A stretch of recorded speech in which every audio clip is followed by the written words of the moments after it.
Hello guys, this video is going to be a video on how to take away a stud wall, and this is the stud wall we're taking down. It's a non-load bearing stud wall. It's been built up by previous owners to separate this larger room into two small rooms. You can see it just goes over the half the radiator and half of the window. So yeah, that's the other side of the room. So I'm going to take it away. I'll show you guys how to take it away. First of all, we'll start with the skirting. We'll strip the skirting off, and then I can't actually get these bad boys off, but as you can see they're very poorly wrung, and I didn't ring them. I'll probably get that screw off, but I'm not worried because that's not being kept. Also, you would normally use dust sheets, but this floor more than likely will be coming up with the wall. But I'll do my best not to damage it just in case anyway. So first jobs, like I said, will be skirting. Get the doors actually hanging off, get that door off, get the bracket off, and maybe take some of the door trims off, skirting on this side. And so the first job will be take the skirtings off and then cut. Showed you guys this before, cut all the corners so it doesn't lead into other jobs on the ceiling and the other walls. So guys, the equipment you're going to need, you will need dust masks is an absolute must, gloves will be handy, and steel toe cap boots with nice thick soles in case you also stand on any nails. Tools that you'll definitely need will be hammers. I'm going to use the bricklayer hammer and the chisel to strip the skirting and stuff off, knife to cut all the joints. You might need a screw gun depending on how the timbers, and you might need a saw depending on if you want to cut some of the timbers to get them loose. You will need a brush and shovel and a bucket to clean up, and also a hop up to get you to the top. So I don't think I've missed any tools, but if I do, I'll add them into the video. So guys, stage one is removing all the fixtures and fittings. In my case here, it's a sliding door. So I've removed the door. I'm going to now remove the bar and the timber that the bar is fitted to. Also we'll remove the door frames and skirtings. So obviously in this case, plumbing and electrics aren't in this wall, but I checked. But if in your case they are, you might want to get a qualified plumber and electrician to remove them for you. And if you guys do have to relocate a radiator or some cables for switch or sockets, you might want to have a think about where you're going to try and get them relocated to before you actually start the project.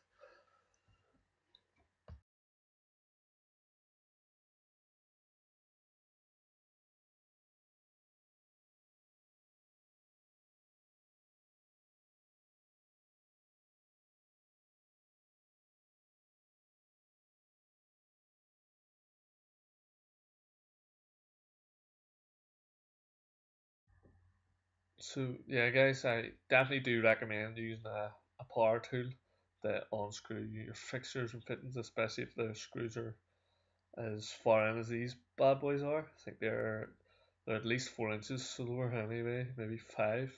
So that door definitely wasn't going to fall down in a hurry. So you might want to get a land of a drill if you don't have one. Just the simple fact is it might take you about an hour to unscrew them by hand. And with the likes of when you're going to take off the door trims and stuff, they were also screwed, but I just loosened them up and broke them, as you can see here.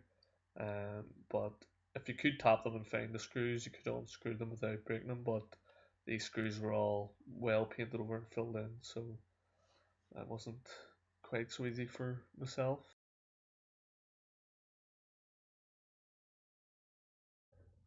So yeah guys, some skirting can be also screwed in, but these ones were nailed and didn't put up too much of a fight.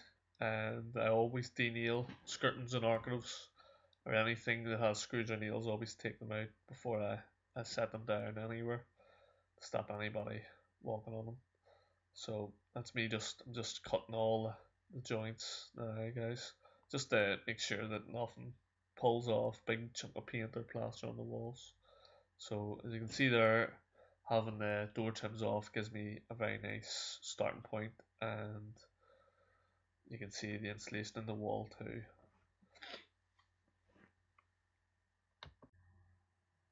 So guys, it doesn't really matter how you get the plasterboard off.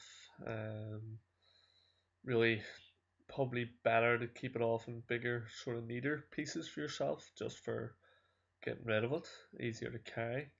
But you can break it up into smaller pieces and put it in sacks or whatever.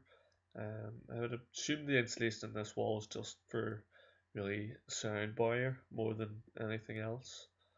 Um, but that type of insulation is very itchy, so you will want to have long sleeve top on and maybe put your hood up and dust mask definitely on, because it can irritate you, that type of insulation.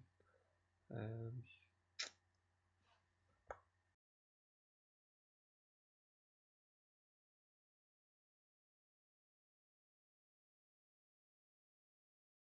I just gather the insulation up in a pile in the corner to be removed later on.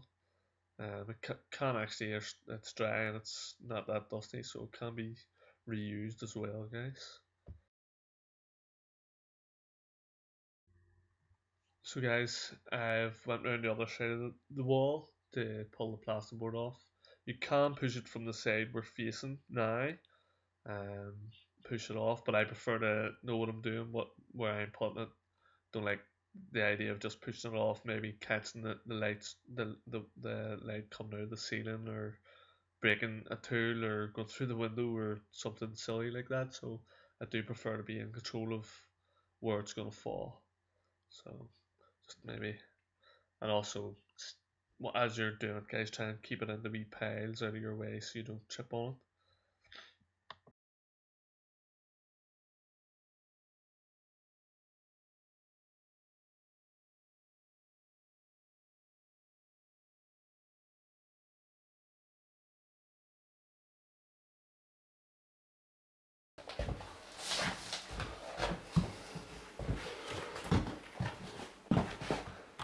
So guys, now that I have all the plasterboard stripped, I'm going to give the place a wee quick clean up round, just that pile of plasterboard. I'm going to move that out of the way, and then I'll start taking the timbers apart, and I'll just top them out.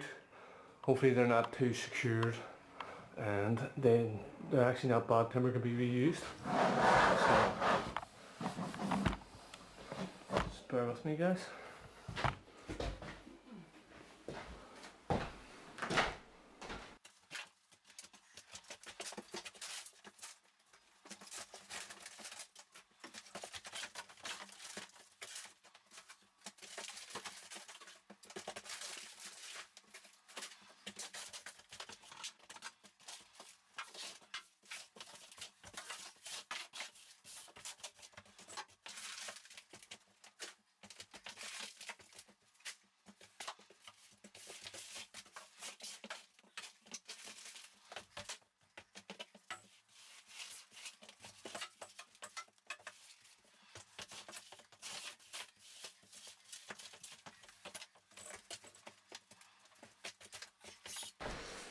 So it's fixed with screws, and I'm going to undo them all.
guys, this stud is made up of two frames, a main frame and then a frame that ran the whole way along the top.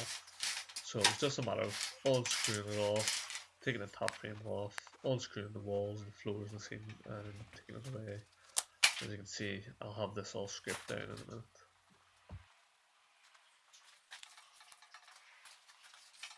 So guys, as you can see, it's one big room again. The ceiling's actually cleaned down of all that filler. That's what them wee brown bits are. And tools tied up and ready to go. And the insulation gathered into one corner. And the timbers all cleaned off of screws and nails. I hope you're looking forward to the project I'm going to use them on. So, next subscribe guys. And thanks again for watching. And I will see you on the next Mac Attack.